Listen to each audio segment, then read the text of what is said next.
Selamat pagi, selamat berjumpa kembali dalam ibadah minggu di rumah. Pada pagi hari ini kita memasuki minggu Paskah yang kedua, 19 April 2020. Sebelumnya saya mengajak kita untuk berdoa. Mari berdoa. Bapa dalam surga, terima kasih untuk penyertaan-Mu selama ini. Dan kami pada saat ini akan bersama-sama mendengarkan firman Tuhan. Biarlah Roh Kudus menolong kami agar firman yang kami terima tidak hanya berlalu begitu saja, tetapi juga bisa menguatkan iman percaya kami kepadamu dan kami melakukannya dalam kehidupan kami sehari-hari.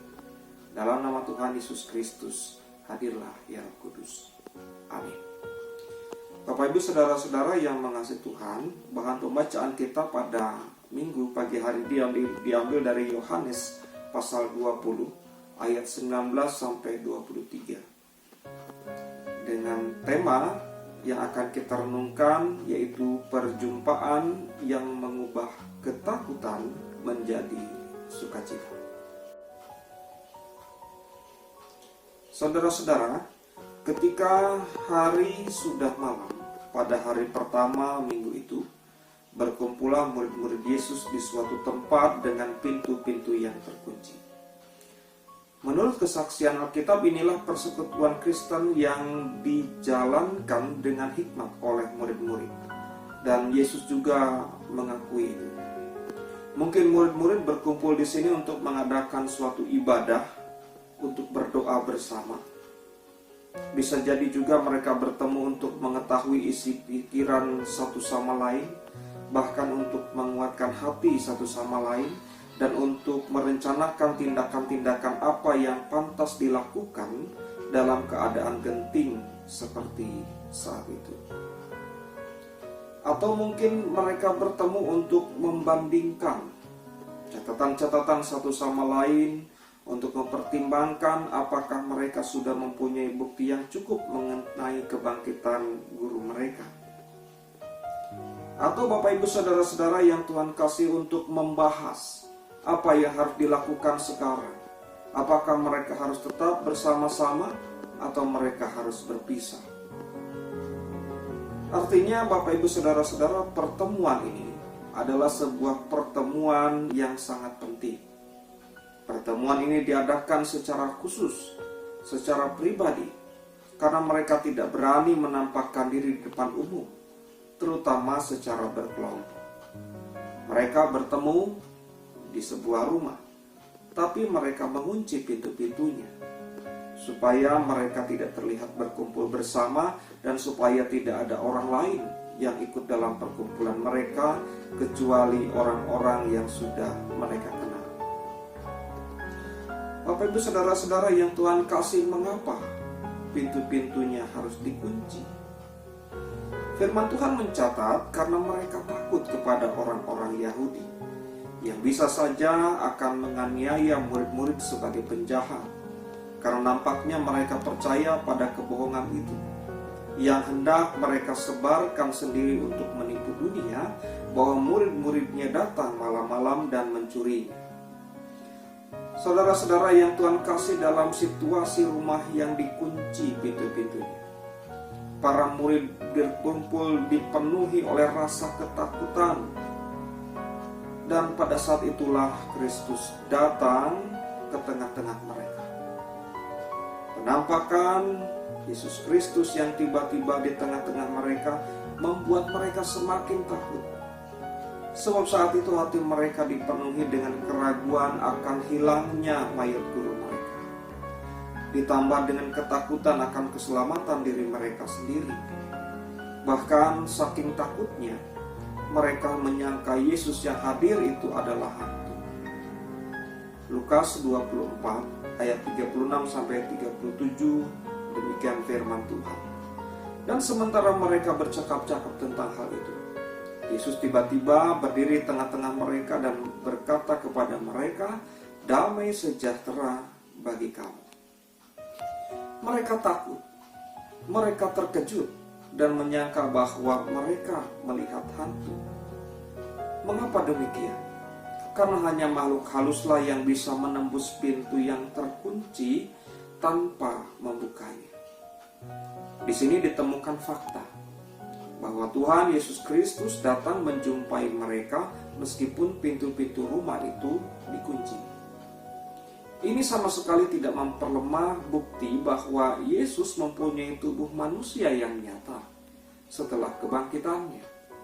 Meskipun pintu-pintu dikunci, dia tahu bagaimana untuk masuk ke dalam rumah tersebut tanpa kedengaran. Mari kita bandingkan dengan peristiwa sebelumnya, yaitu ketika Yesus berjalan di atas air. Para murid sempat menganggap Yesus sebagai hantu. Tetapi kemudian mereka diyakinkan Yesus bahwa dia adalah guru mereka. Dan pada akhirnya mereka benar-benar meyakini bahwa itu memang adalah Yesus dalam tubuh manusia. Dalam Matius 14 ayat 26-27, demikian firman Tuhan. Ketika murid-muridnya melihat dia berjalan di atas air, mereka terkejut dan berseru, "Itu hantu!" Lalu berteriak-teriak karena takut. Tetapi segera Yesus berkata kepada mereka, "Tenanglah, aku ini, jangan takut." Saudara-saudara yang mengasihi Tuhan, mari kita lanjutkan kisahnya.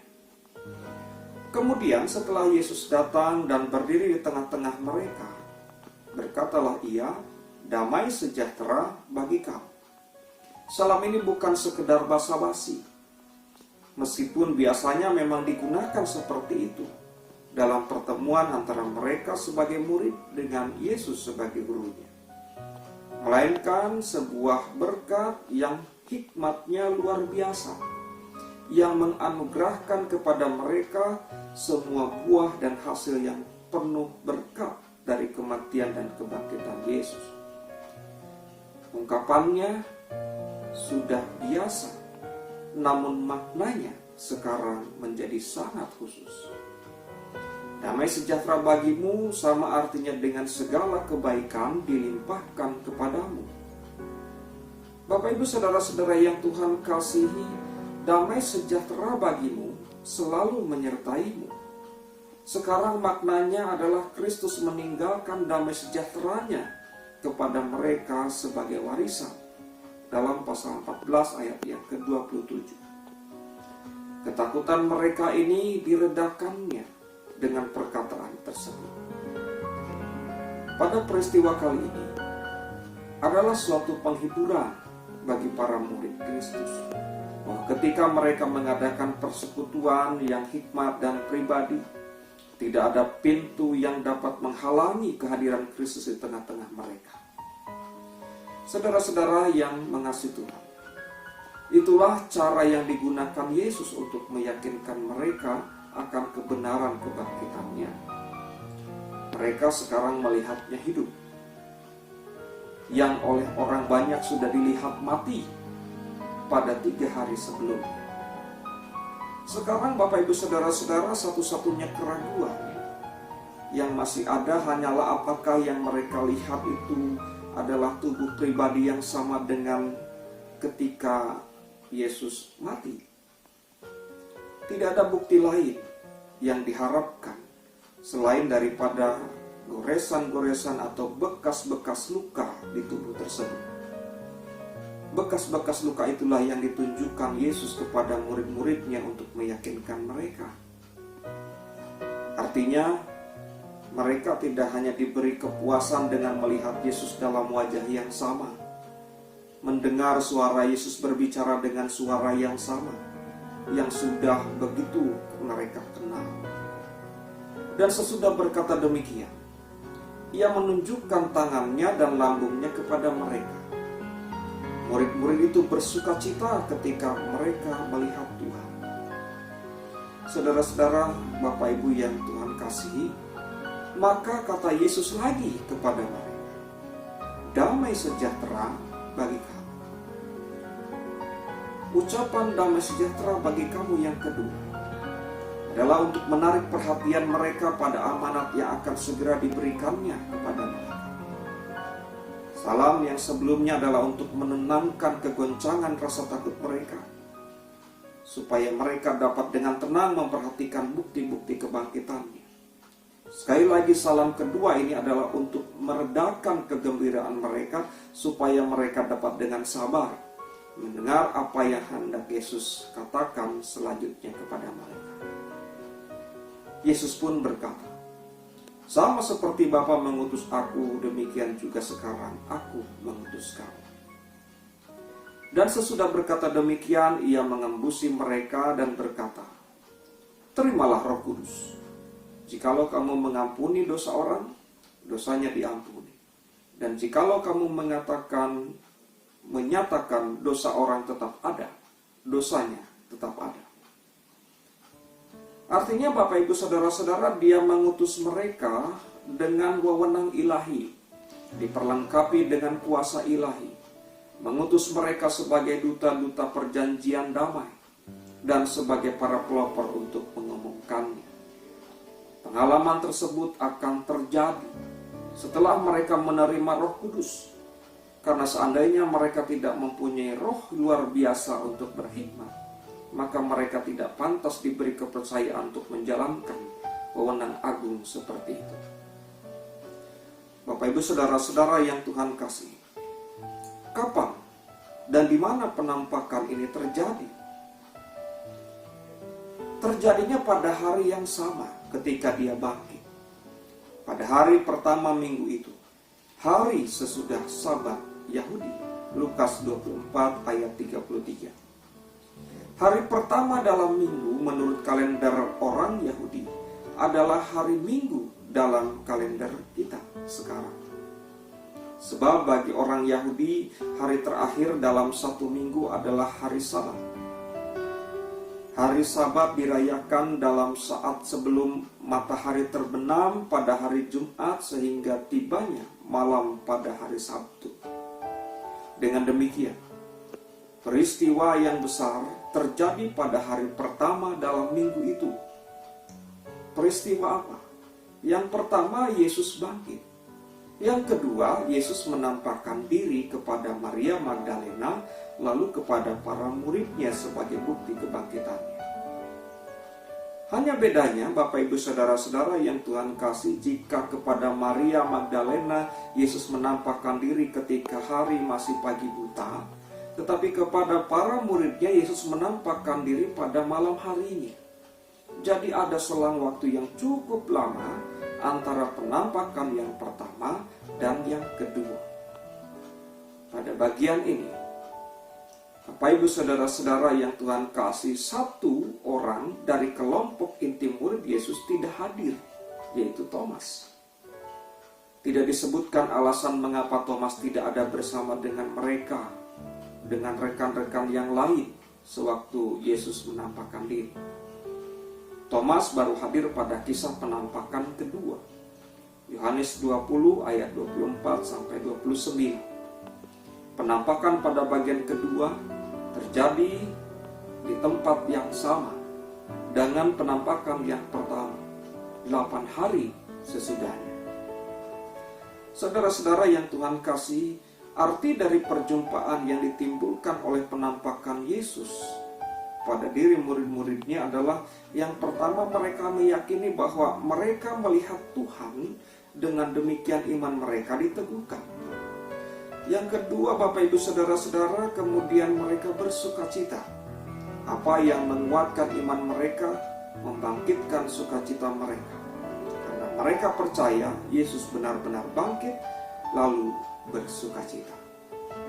Itulah kisah perjumpaan Yesus dengan murid-muridnya yang telah mengubah ketakutan mereka menjadi sukacita. Bapak Ibu Saudara-saudara yang Tuhan kasih, lalu bagaimana dengan kita saat ini? Apa yang membuat penduduk dunia takut saat ini? Virus corona atau COVID-19 yang mewabah dunia dan sangat mematikan bagi manusia. Selain COVID-19, apa yang membuat kita takut saat ini? Yang membuat kita takut adalah dampak atau efek domino dari COVID itu. Kita takut kehilangan pekerjaan, takut kehilangan mata pencaharian, takut tidak makan. Ketakutan yang wajar dan sangat berbahaya bila kita biarkan juga mewabah ke hati sanubari, bahkan tidak menutup kemungkinan bisa menghancurkan tembok benteng iman yang kita bangun selama ini. Sudah saatnya sekarang kita benar-benar mempertebal iman. Beriman dan mempercayai kuasa Tuhan yang jauh lebih besar, lebih hebat, lebih berkuasa, melebihi dari persoalan hidup ini. Mengapa harus demikian? Sebab ketakutan bukan berasal dari Tuhan, karena Dia memberikan Roh-Nya yang kudus untuk membangkitkan kekuatan, kasih, dan ketertiban. Dia tidak ingin kita hidup dalam ketakutan. Itulah sebabnya Dia memberikan Roh Kudus kepada para murid-Nya dan juga kepada kita supaya kita mampu mengalahkan ketakutan yang menyerang kita. Ketakutan menyebabkan kita melangkah ke arah yang salah, yaitu lari dari masalah. Saudara-saudara yang Tuhan kasih, dari manakah ketakutan itu timbul? Ketakutan biasanya datang dari informasi-informasi negatif atau hoak yang kita terima, masuk melalui telinga kita sampai menembus hati dan pikiran kita, lalu dengan mudah kita dikendalikan olehnya. Saudara-saudara, mari kita bercermin dari kisah hidup para murid tadi. Di masa-masa sulit dan penuh ketakutan, mereka tidak menjauhkan diri dari pertemuan-pertemuan ibadah mereka, seperti yang tercatat dalam Ibrani 10 ayat 25. Demikian juga seharusnya dengan kita. Walaupun saat ini kita tidak bisa melakukan pertemuan ibadah di gereja atau melakukan ibadah kategorial bersama, mari kita lakukan pertemuan ibadah di rumah masing-masing. Jangan karena ibadah tidak dilaksanakan di gereja atau secara berjamaah, lalu ibadah kita kendor dan bahkan tidak lagi beribadah. Ibrani ayat 10, pasal 10 ayat 25 tadi dikatakan, janganlah kita menjauhkan diri dari pertemuan-pertemuan ibadah kita, seperti dibiasakan oleh beberapa orang. Tetapi marilah kita saling menasihati, dan semakin giat melakukannya menjelang hari Tuhan yang mendekat. Ketakutan adalah musuh iman yang mematikan, dan senjata iblis yang ampuh untuk menghancurkan orang percaya. Namun kedekatan kita dengan Tuhan memampukan kita untuk mengalahkannya, seperti yang tertulis dalam Yakobus 1 ayat yang ke-7. Demikian firman Tuhan. Tunduklah kepada Allah dan lawanlah iblis, maka ia akan lari daripadamu. Saudara-saudara yang Tuhan kasihi, memang selama hidup dalam kedagingan tak akan luput kita dari pencobaan dan masalah.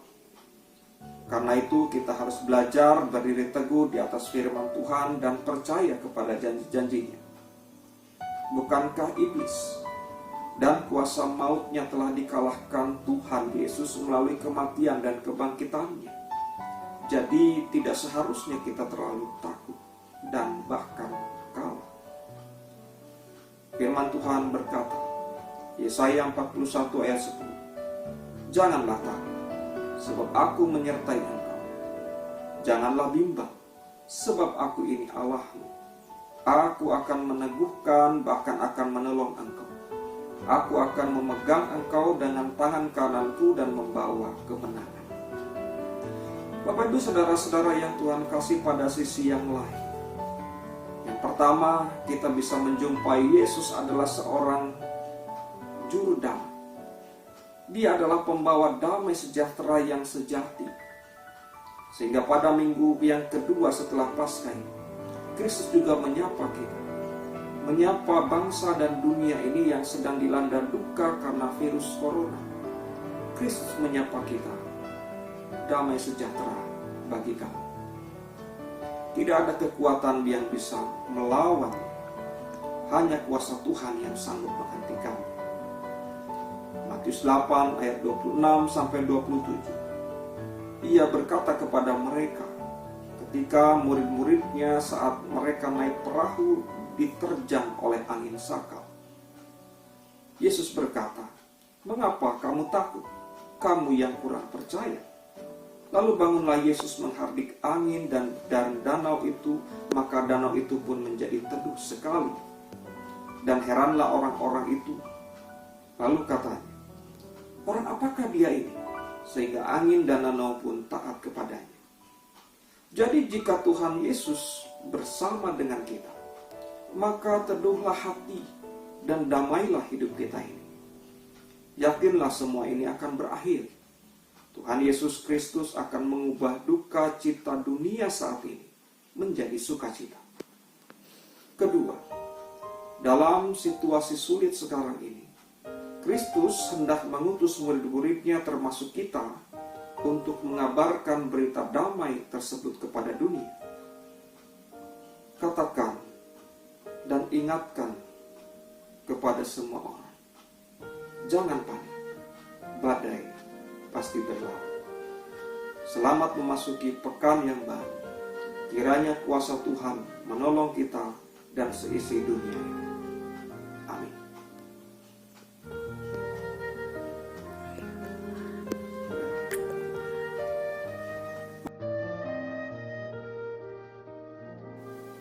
Mari kita berdoa. Bapa dalam surga, terima kasih untuk firman yang boleh kami terima pada pagi hari ini.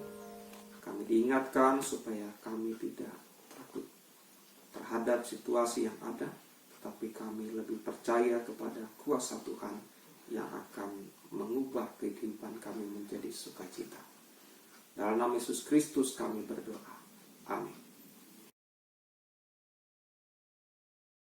Ya.